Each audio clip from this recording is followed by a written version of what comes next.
প্রথমে মাংসগুলোকে খুব পরিষ্কার করে ভালো করে জল দিয়ে ধুয়ে তুলে নিলাম। এবার টক দই, জিরে গুঁড়ো, ধনিয়া গুঁড়ো, হলুদ, লবণ এবং কাঁচা লঙ্কা কুচি দিয়ে মাংসগুলোকে ম্যারিনেট 2 ঘন্টার জন্য ম্যারিনেট করে রেখে দেবো। এবার একটু কাঁচা সরষের তেল দিয়ে মেখে নেব। ফ্রিজে 2 ঘন্টার জন্য ম্যারিনেট করা মাংসটা কড়াইয়ে তেলটা গরম হয়ে গেছে। এবার গরম তেলে আলুগুলোকে একটু লাল করে ভেজে নেব। বা যেহেতু বাড়িতে কেউ আলু খায় না, আমি একাই খাবো, তাই একটা আলু চিনি টুকরো করে দিয়েছি। এদিকে 2 ঘন্টা পর মাংসটাও ফ্রিজ থেকে বের করে রেখেছি। দেখুন কি সুন্দর সেট হয়ে গেছে। এবার গরম তেলে গোটা গরম মশলা, তেজপাতা, শুকনো লঙ্কা দিয়ে দিলাম। থেতো করে রাখা রসুন, কুচি করে কেটে রাখা পেঁয়াজ, কেটে রাখা টমেটো। এবার এগুলোকে ততক্ষণ ভাজবো যতক্ষণ পেঁয়াজগুলো হালকা বাদামি রং না চলে আসছে।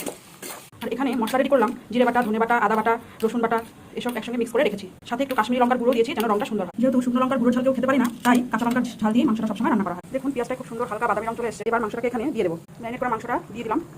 এখন একটু নেড়েচেড়ে ঢেকে দেবো। এবার মাংসটাতে 10 মিনিটের জন্য ঢাকা দিয়ে দেবো। 10 মিনিট পর ঢাকনাটা উল্টে এবার বাটা মশলাটাকে এখানে দিয়ে দেবো। এবার স্বাদ মতন লবণ দিয়ে নাড়াচাড়া করে এটাকে কষতে দেবো।